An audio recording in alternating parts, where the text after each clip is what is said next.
Bismillahirrahmanirrahim. Al-Fadhil Hadrat Nabi Mustafa Rasulullah sallallahu alaihi wasallam wa ala alihi wa sahbihi wa dhurriyyatihi wa usulihi wa furu'ihi shaulillahi lahumul Fatiha.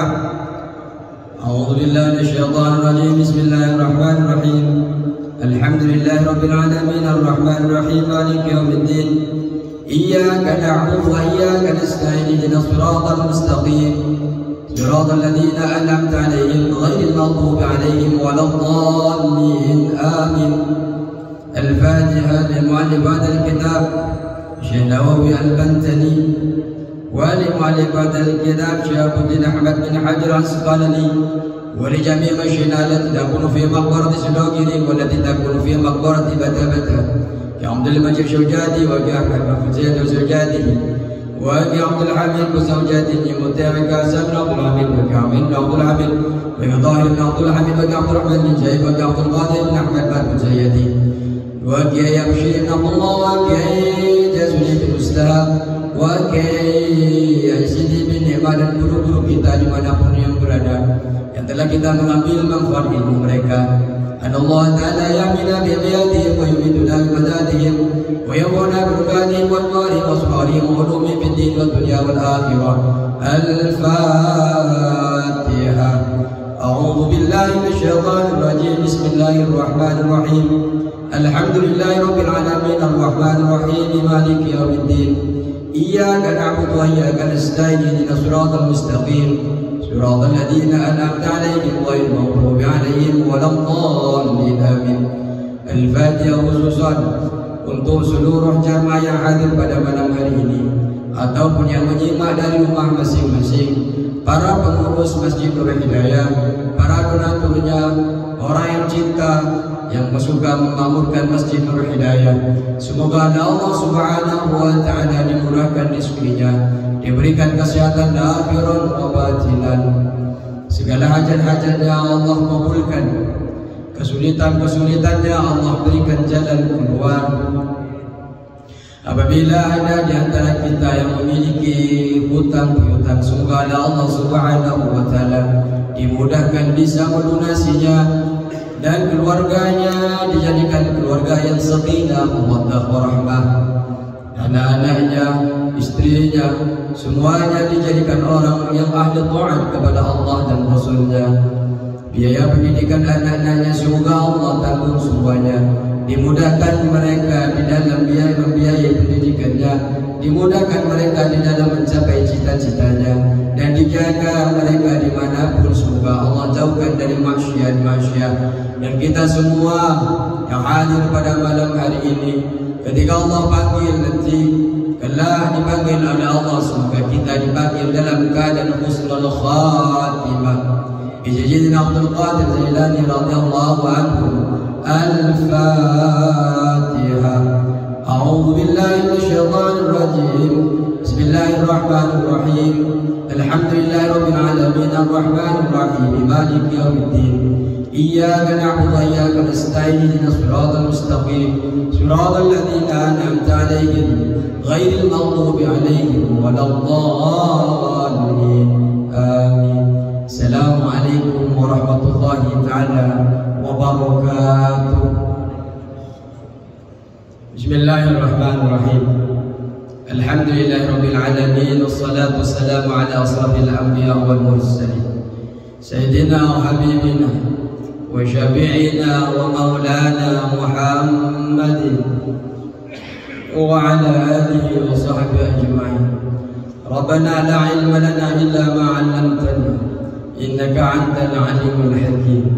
Rabbi israh li sadri wa yassir li amri wahlul 'uqdatam min lisani yafqahu qawli. Amma ba'du.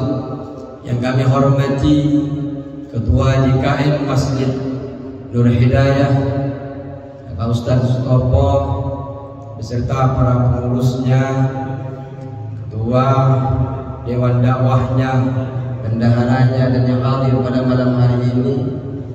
Yang kami hormati para RT dan RW-nya yang hadir pada malam hari ini, dan para jemaah dan adik-adik yang dirahmati Allah Subhanahu wa Ta'ala. Semoga hadirnya panjenengan malam hari ini menjadi wasilah diampuni dosa-dosanya. Amin ya rabbal alamin. Bismillahirrahmanirrahim. Qala musannif rahimahullahu ta'ala wa naf'ana bi ulumihi wa amadana bi asrarihi wa bikum fid dharain amin. Jadi pendapat, oh monggo silakan. Masa ya? Saya tidak hafal. Ya. Oh, mau saya vokalnya? Ambil bukunya dulu. Bukunya dulu. Nanti selingin saja. Bismillahirrahmanirrahim. Kemarin kita sudah belajar bulan lalu tepatnya tentang perkara-perkara yang tidak ada lebih afdol kecuali perkara itu. Dua perkara itu. Ada dua perkara yang tidak ada melebihi afdolnya kecuali dengan dua perkara itu. Yang pertama adalah kita beriman kepada Allah, dan yang nomor dua adalah kita memberikan manfaat kepada orang lain. Dua perkara ini tidak ada tandingannya di dunia ini, keutamaannya.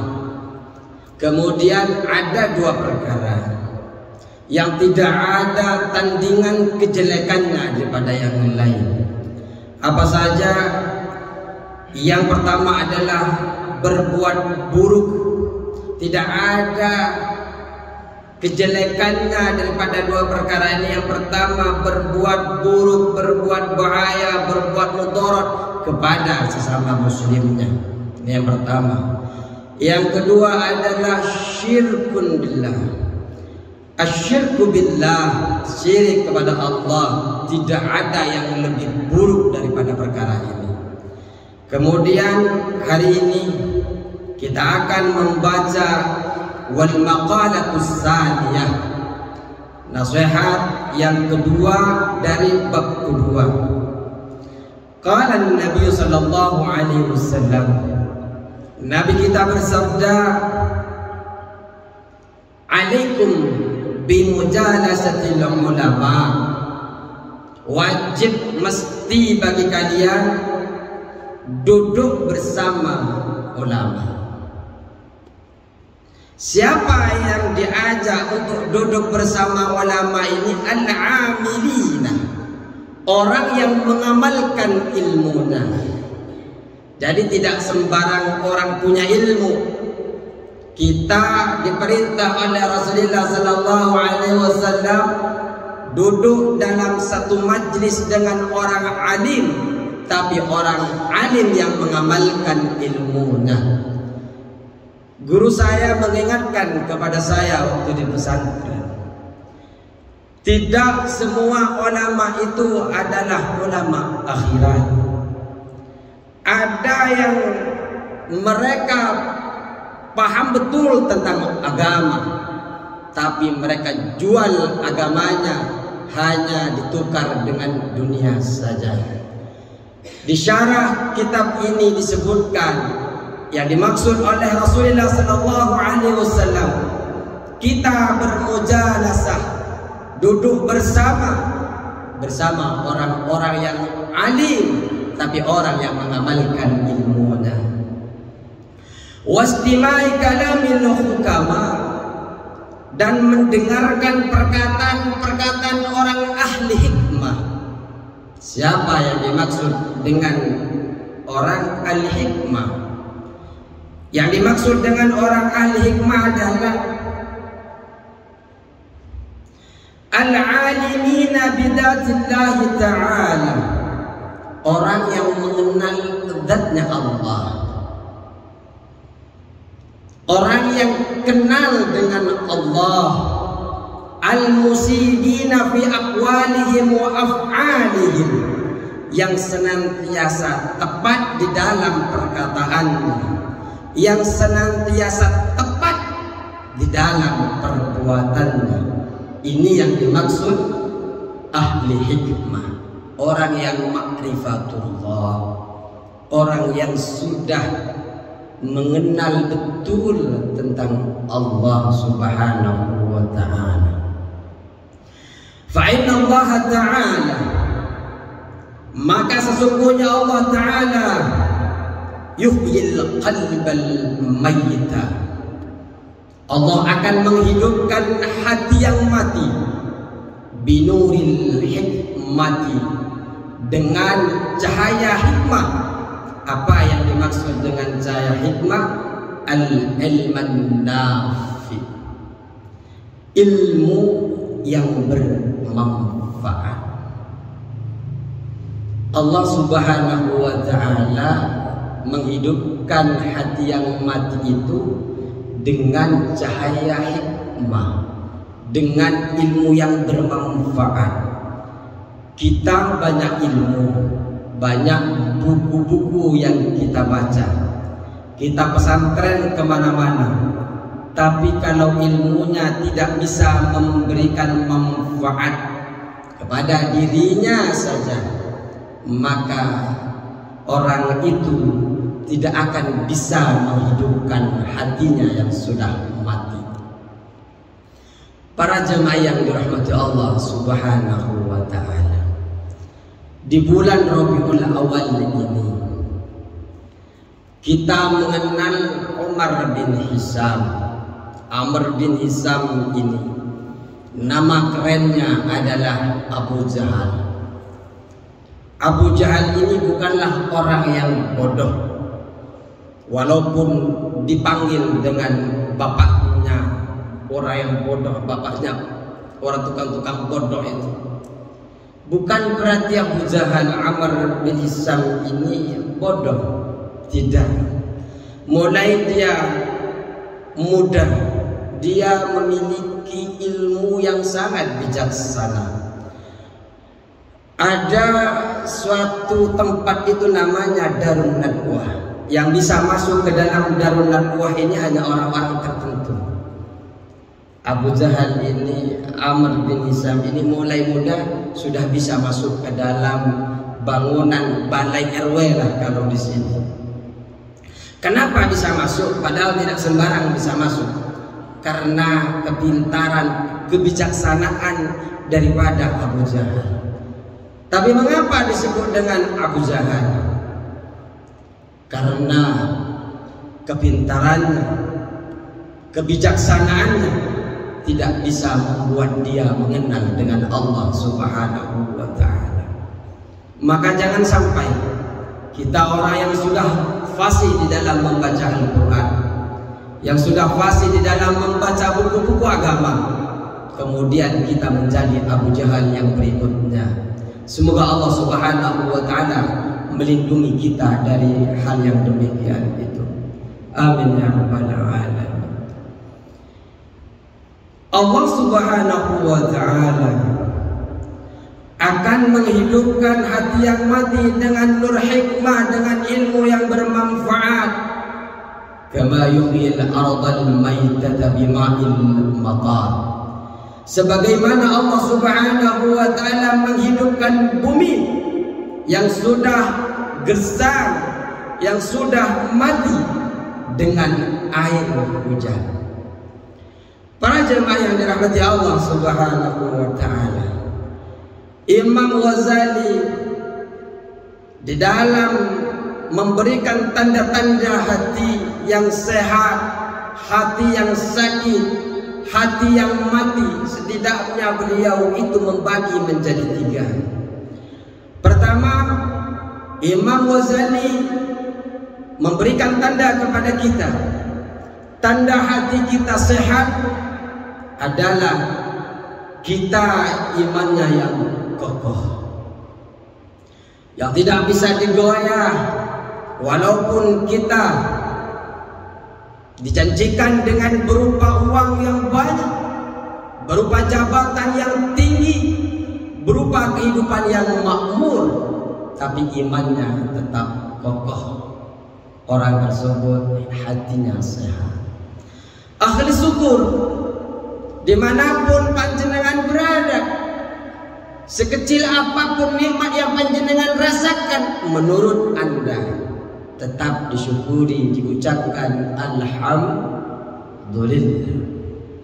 Tidak serakah, berarti orang yang serakah hatinya tidak sedang baik-baik saja. Kehidupannya tentram, karena memang orang yang sehat hatinya, mereka akan ikhlas, akan tasdik.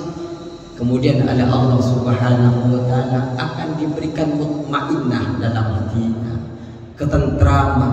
Panjenengan dimanapun berada akan tentram, tidak pernah takut kepada siapapun, takutnya hanya kepada Allah Subhanahu wa taala.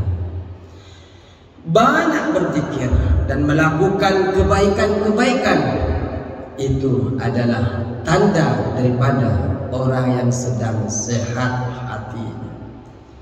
Yang kemudian kalau tidak dirawat hati yang sehat itu, akan hati itu menjadi sakit. Imam Ghazali memberikan tanda bagi orang yang sakit hatinya. Di antaranya adalah orang yang sakit hatinya memiliki keimanan yang tidak stabil. Ada ibadahnya juga ibadah. Imannya tetap ada. Akan tetapi walaupun dia beriman, walaupun dia beribadah, namun ada noda-noda maksiat dan dosa di setiap langkahnya. Apa bahasa kerennya STMJ? Sholat terus, maksiat jalan.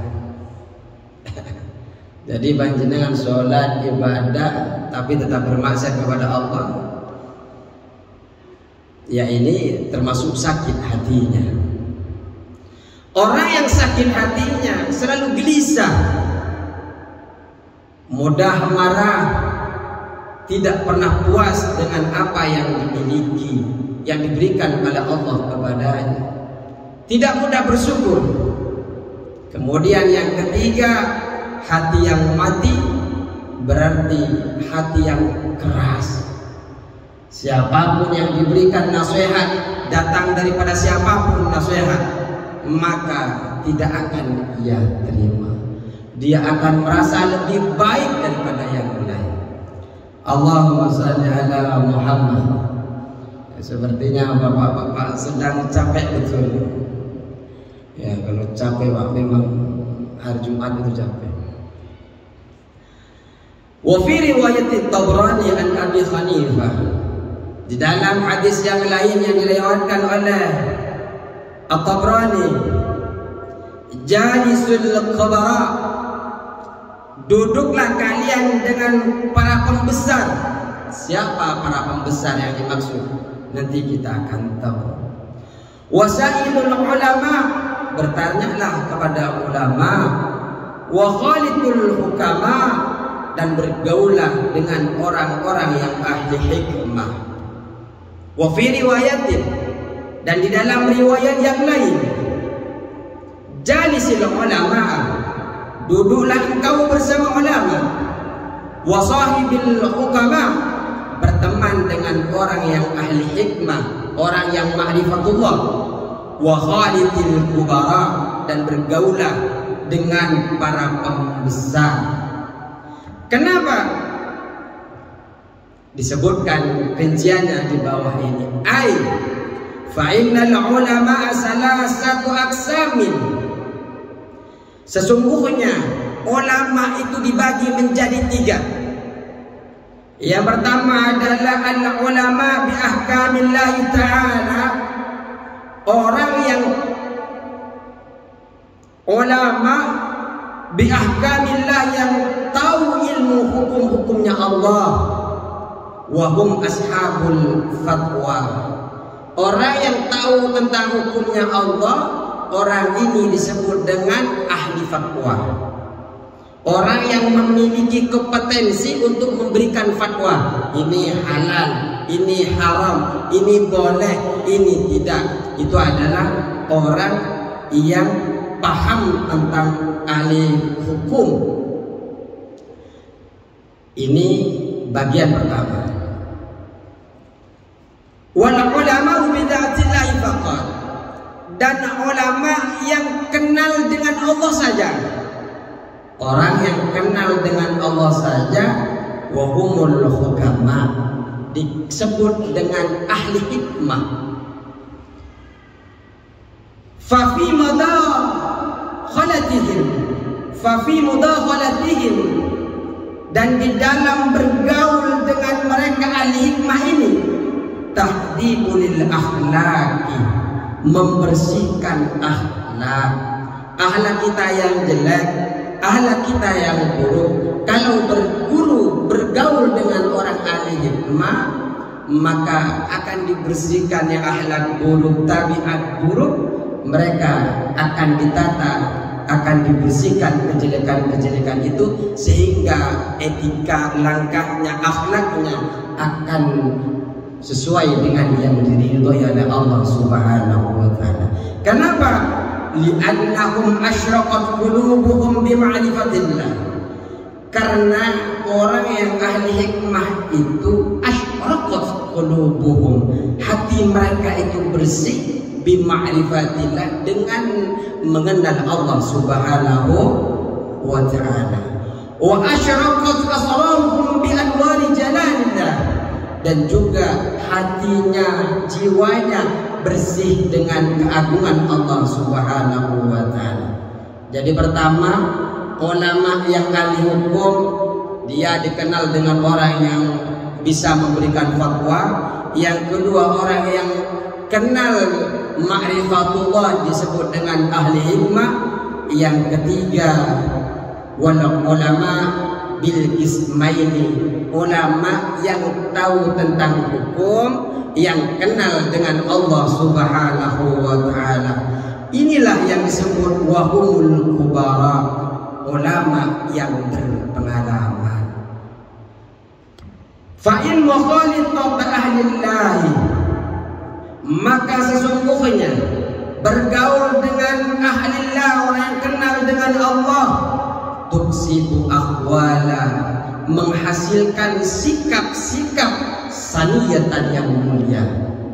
Ini Pak, kemuliaan ketika panjenengan bergaul dengan ulama. Wan nafu bil lafdhati fawqa nafi bil lafzi, adapun mengambil manfaat dengan melirik, dengan melihat, dengan menatap,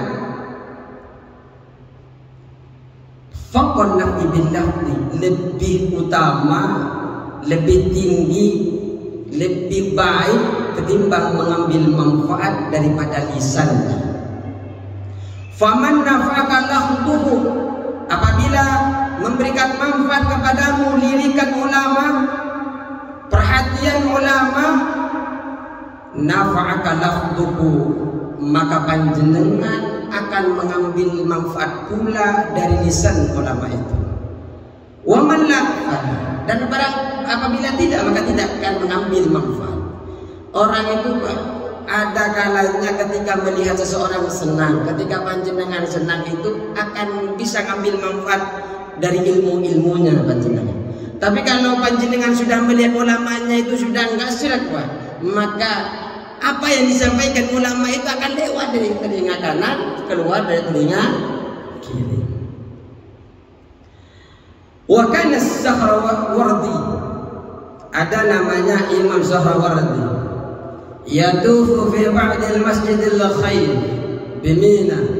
Beliau ini selalu keliling di sebagian masjid khair di Mina.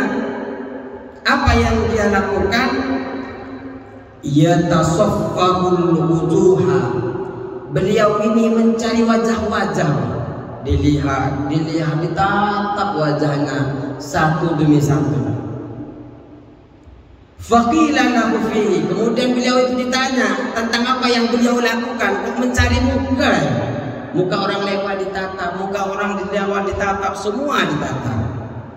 Faqala, maka Sahrawardi ini menjawab, Inna lillahi ibadan, sesungguhnya Allah ini memiliki hamba.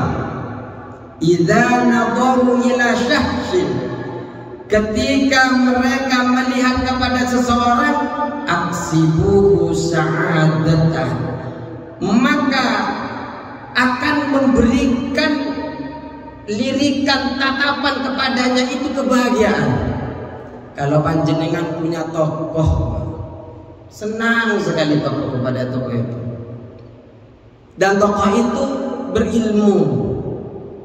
Biasanya kalau kita sudah senang orang itu berilmu, mengamalkan ilmunya, melihat wajahnya itu akan mendatangkan kebahagiaan kepada kita. Tapi kalau walaupun berilmu, tapi kalau kita sudah tidak senang, tidak akan mendapatkan manfaat.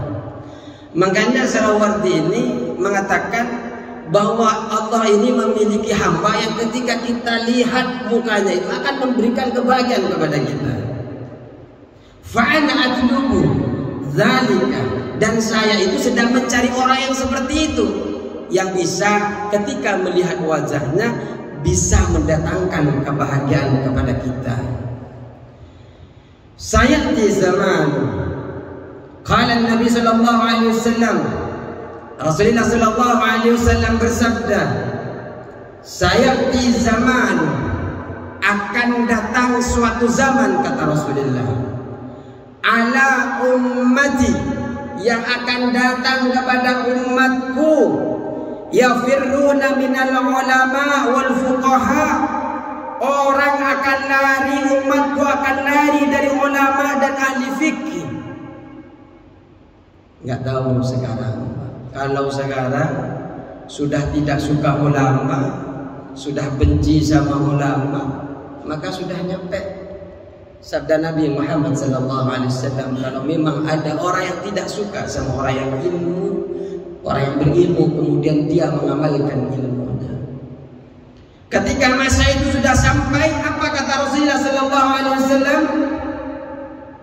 Fayabtalihimullahu bisalasi baliyah, Allah akan memberikan 3 musibah kepada masa itu, kepada mereka yang tidak suka, yang lari kepada ulama. Ulama mau datang ke rumahnya, dia lari. Dia jangankan hadir kepada majelisnya ulama, ulama mau silaturahim saja dia sudah merasa enggan. Apa saja musibah yang akan diberikan kepadanya?